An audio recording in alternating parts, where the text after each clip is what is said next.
So now let us trace some of the terminal branches of the brachial plexus one by one. Let's start with this nerve here. This is the musculocutaneous nerve, C5-6. It arises from the lateral cord of the brachial plexus, and this is the musculocutaneous nerve.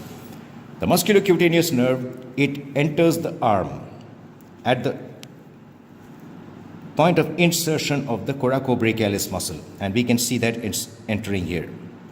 And this is the place which marks the insertion of the coracobrachialis. And after the musculocutaneous nerve supplies the coracobrachialis muscle, it continues down and then it runs on the medial side of the arm, and we can see it here. I have reflected the biceps brachii, and this is the musculocutaneous nerve. It runs between the biceps and the brachialis, and it supplies both the muscles, and we can see it giving branches to both the muscles. And thereafter, as it continues further down, we have traced the course of the musculocutaneous nerve, and we can see that it is emerging between the biceps and the brachialis, and here it becomes subcutaneous. And in this region, it is in close proximity to this vein here. This is a tributary of the cephalic vein, and we can see the vein more clearly on this side.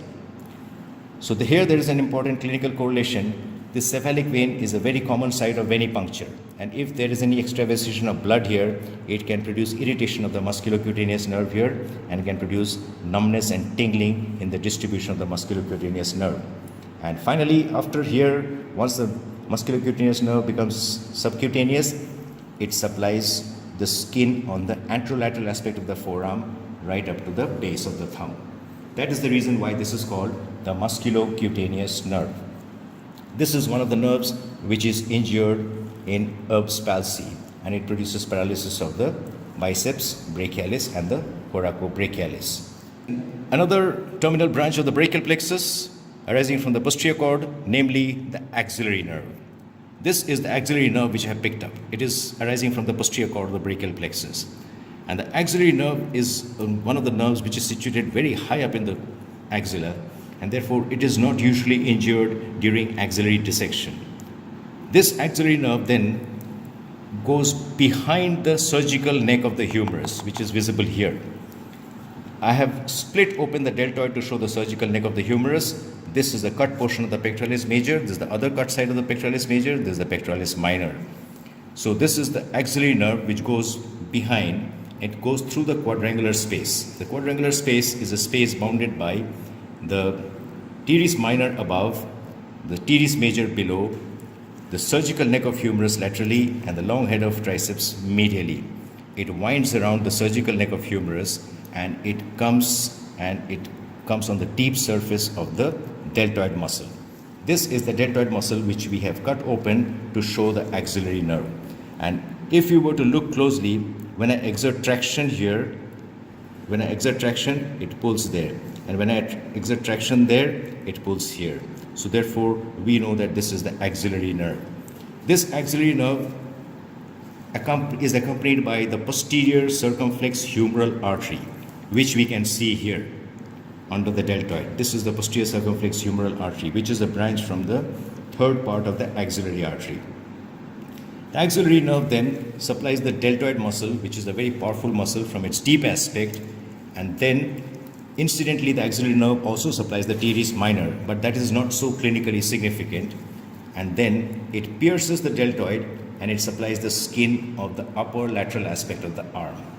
Having mentioned that, I need to mention two important clinical correlations by which the axillary nerve can get injured. As we can see, the axillary nerve is running in the quadrangular space, and it is situated right just under the head of the humerus. So whenever there is any inferior dislocation of the head of the humerus, it can impinge upon the quadrangular space and can injure the axillary nerve, in which case there will be paralysis of the radius. Another situation when the axillary nerve can be injured is when there is a fracture of the surgical neck of humerus. Then also the axillary nerve can be injured with the same result, namely paralysis of the deltoid. And once the deltoid is paralyzed, the person will not be able to abduct his arm up to 90 degrees, and there will be a patch of anesthesia on the upper lateral aspect of the arm, and we will see that the rounded appearance of the shoulder will be lost, the acromion process will become very prominent, and we will be able to dip our finger under the acromion process, which we normally cannot do. So that is when the axillary nerve gets injured.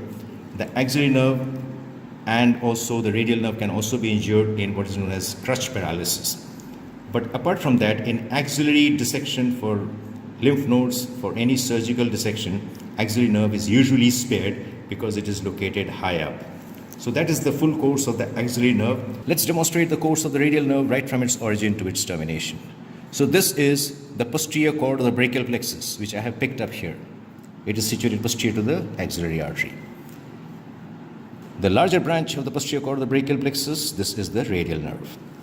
The radial nerve, it immediately, when it enters the arm, it winds the way my finger is going and the way my finger has come out.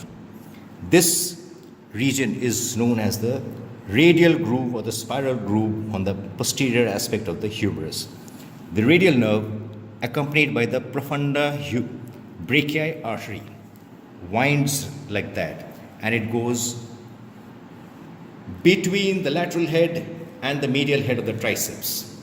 And therefore, in order to demonstrate further, I have split open the triceps to show the course of the radial nerve, and we can see the radial nerve here. And this is accompanied by the profunda brachii artery, which we can see here. The radial nerve supplies the three heads of the triceps. Before it enters the radial groove or the spiral groove, it gives a branch to the long head, and we can see the branch coming to the long head, and it gives a branch to the medial head, and we can see the branch coming to the medial head has already been given off. Then the main radial nerve goes through, and in the radial groove it gives a branch to the lateral head. The radial nerve then continues deep to the triceps, and for that we have split open the triceps, and we can see multiple branches of the radial nerve being given to the triceps. And this is the course of the radial nerve on the back of the arm.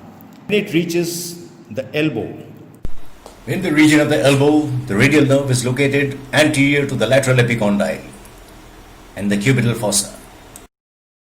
In this location, the radial nerve is located deep to the brachioradialis muscle. So this is the course of the radial nerve here. And then it goes, so therefore in this location, the radial nerve is also a content of the cubital fossa, though it is not visible because it is hidden under the brachioradialis muscle. And then it continues further, and once it goes in below the lateral epicondyle, it divides into a superficial cutaneous branch, which we can see here, which runs all the way on the dorsal aspect of the forearm, and it supplies the skin on the dorsal aspect. The larger terminal division is the deep branch, and this deep branch supplies first the three extensors of the wrist, namely the extensor carpi radialis longus, extensor carpi radialis brevis, and extensor carpi ulnaris. An injury to the deep branch here is likely to produce what is known as wrist drop. Thereafter, the deep branch pierces through, but we cannot see it in this dissection, it pierces through the supinator muscle, and it splits the supinator muscle into a superficial and a deep part, and thereafter this deep branch of the radial nerve becomes known as the posterior interosseous nerve, and it supplies all the extensor muscles on the dorsum of the hand, of the arm. So this is the full course of the radial nerve right from its origin to its termination. Thank you very much for watching.